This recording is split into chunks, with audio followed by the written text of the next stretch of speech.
The silent bargain of Swiss gold. It began with a quiet exchange, no ceremony, no proclamation, only a discreet understanding carried between vaults and diplomatic chambers. Gold flowed in and out of the country with disciplined precision, leaving barely a trace except for the faint marks it pressed into ledgers and the weight it placed upon history. Switzerland built its reputation on neutrality, but beneath that calm exterior lay a system shaped by delicate choices and silent agreements. To understand how Swiss gold became a force that influenced wars, economies, and alliances without ever announcing itself, we must return to a time when Europe trembled under uncertainty. Nations sought security in metals that could not be forged or manipulated. Currencies wavered.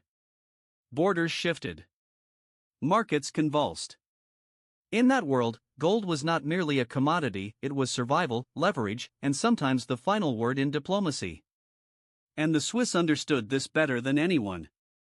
The story begins in a landscape defined by mountains yet shaped by the flow of wealth.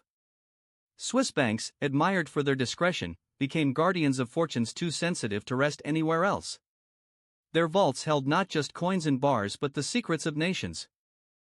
For clients fleeing instability, neutrality meant safety. For governments desperate to sustain their economies during crisis, neutrality meant opportunity. And at the center of this delicate balance stood the gold trade, quiet, clean, and profoundly consequential. As Europe stumbled through crisis after crisis, the allure of Swiss gold grew. Monarchs, ministers, financiers, they all recognized that access to a stable, discreet banking system could tip the scales of power. Gold shipments began crossing borders with increasing frequency, routed through intermediaries, concealed in diplomatic cargo, or exchanged for foreign currency at key moments when markets threatened to collapse. Each transaction carried its own story. Each story added another layer to Switzerland's enigmatic financial identity. Yet with every bar that entered a vault, a subtle tension grew. Neutrality brought trust, but trust brought reliance. And reliance, when pushed too far, risked entanglement. The gold that flowed through Swiss institutions strengthened some nations, weakened others, and quietly shaped events that would ripple far beyond what any banker could foresee. Still, most citizens never heard of these movements. They saw only the stability their country projected, a stability built on quiet bargains and unspoken responsibilities. But in the ledgers and vaults beneath serene alpine landscapes, hints of a deeper conflict were already forming. A conflict not of armies, but of ethics, pressure, and the unseen consequences of becoming the keeper of the world's most coveted metal. Gold moved through Switzerland with the silence of snowfall, each shipment guided by hands that understood its power. Bankers tracked every gram with meticulous care, noting origins, destinations, and the coded requests of clients who insisted on secrecy. These movements rarely attracted public attention, but among insiders, the rising volume spoke volumes. Switzerland was becoming the hinge on which financial stability turned during Europe's most turbulent years. But with influence came unease. Some bankers noticed patterns that troubled them: gold arriving from nations in crisis, gold routed through intermediaries that concealed its true source, gold exchanged not for commerce but for political survival. Each transaction complied with the rules on paper, yet in practice it blurred the line between neutrality and complicity. Inside boardrooms, discussions grew tense. How far could Swiss institutions go in serving the world while remaining untouched by its conflicts? The government, aware of Switzerland's precarious position, walked a tightrope of diplomacy. Officials reinforced the principles of neutrality, insisting that the nation would not take sides. But neutrality required more than declarations, it required consistency in action. And as countries across Europe faced financial turmoil, they increasingly turned to Swiss gold channels to keep their economies afloat. Some saw Switzerland as a savior. Others saw it as a silent enabler. Both perceptions carried risk. Meanwhile, foreign powers monitored the gold flows with growing suspicion. Intelligence reports hinted that Switzerland held reserves linked to governments whose legitimacy was crumbling. Rumors drifted through diplomatic circles: was the gold truly safe? Would the Swiss continue honoring deposits if the political winds shifted? Could neutrality withstand the pressure from nations demanding transparency or cooperation? Inside the banks, the tension between principles and profit sharpened. Executives argued over whether to tighten controls or expand operations to seize an unprecedented opportunity. Some insisted that turning away certain clients could provoke retaliation. Others countered that accepting questionable deposits could stain Switzerland's reputation for generations.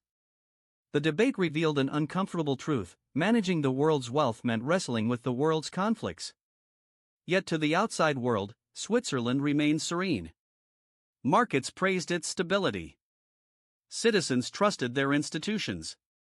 Tourists admired the calm beauty of alpine cities, unaware that below the cobblestone streets, vaults held gold that carried the weight of contested histories. But the clues were already present: shifts in reserves, sudden spikes in deposits, discreet visits from foreign emissaries. All these signs pointed toward a reckoning that Switzerland could not avoid.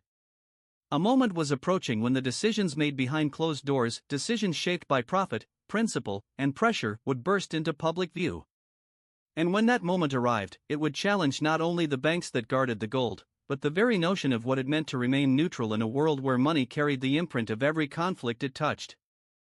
Pressure built slowly, seeping into Switzerland's calm financial world like water through stone.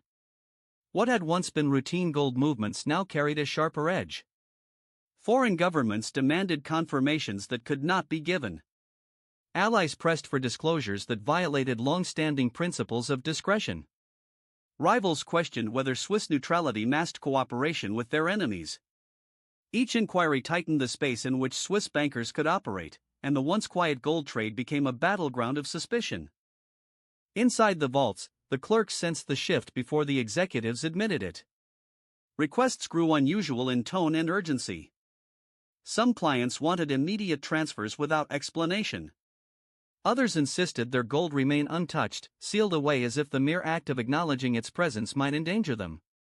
The ledgers reflected rising tension: entries marked with unusual codes, corrections made at odd hours, and movements that defied the predictable rhythms of commerce. The clerks did not ask questions, but they felt the air grow heavier with each passing week. In the boardrooms above, conflict erupted.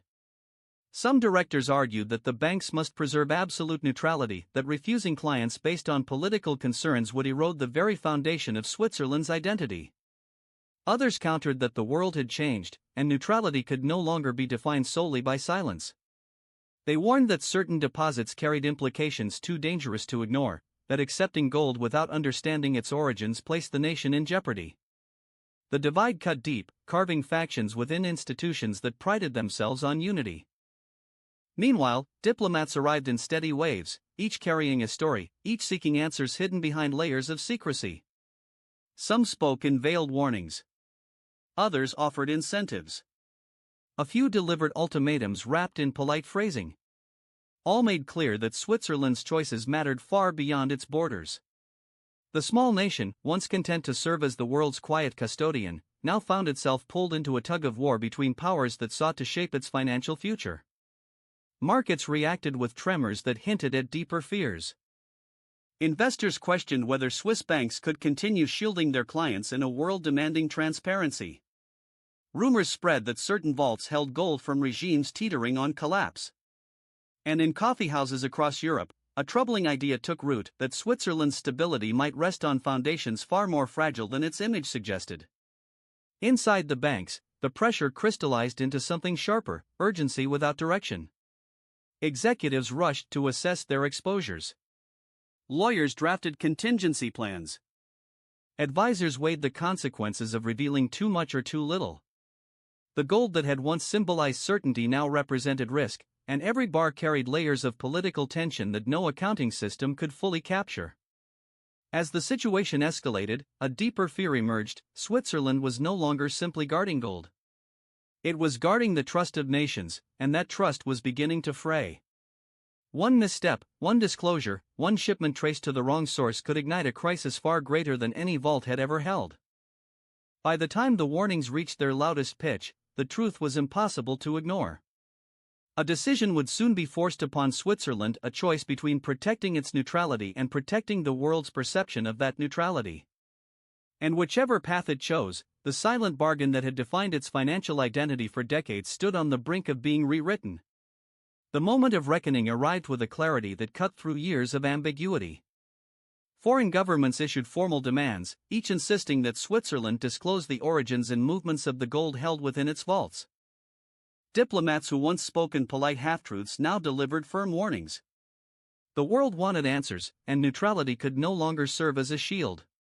Switzerland faced a choice it had long hoped to avoid. Inside government chambers, the debate unfolded with historic weight. Ministers confronted the stark reality that the policies which had safeguarded Switzerland for generations were now under scrutiny from all sides. Maintaining absolute secrecy risked inciting international backlash. Revealing too much risked breaking the trust that formed the core of Swiss banking. The tension between principle and survival had reached its limit, and the decision had to be made not as a theoretical exercise, but as an act of national preservation. Bank leaders presented their assessments with somber precision. Some vaults held gold whose origins might provoke outrage if exposed. Other deposits belonged to allies, rivals, and collapsing regimes alike. The institutions had become custodians of global anxiety, and in doing so, they now carried responsibility far beyond their borders. The question was no longer whether Switzerland could remain neutral. The question was whether it could remain trusted. A path forward emerged, imperfect, controversial, yet necessary. Switzerland would introduce new controls, restricting the acceptance of gold that lacked transparent origins. It would cooperate, in limited form, with international requests, offering enough clarity to prevent sanctions while preserving the core of its banking philosophy. It was a compromise born not of ideology but of pressure, principle, and the recognition that silence alone could no longer preserve stability. The announcement rippled across Europe. Some nations welcomed the shift, praising Switzerland for adapting to a new era of accountability. Others criticized it, claiming the reforms did not go far enough. But within Switzerland, a quieter reaction unfolded. Citizens recognized the moment for what it was, a turning point in their nation's financial identity. The vaults beneath their cities would remain symbols of security but not of unexamined secrecy. In the months that followed, the gold trade became more transparent, more regulated, and more closely watched than ever before. Banks adjusted to the new reality, reshaping their practices to balance discretion with responsibility. Diplomats recalibrated their expectations. And slowly, the world's trust began to settle again, not as an unbroken continuation of the past, but as a new understanding forged through crisis. Switzerland learned that neutrality is not merely a position, it is a commitment that must evolve with the times. The gold that flowed through its vaults carried histories, conflicts, and consequences, and guarding it required more than silence. It required judgment, introspection, and the courage to adapt in the face of shifting global tides. The silent bargain of Swiss gold had been rewritten. And in its place stood a lesson about the delicate balance between independence and accountability, a lesson that still shapes financial diplomacy today. Subscribe to join the journey.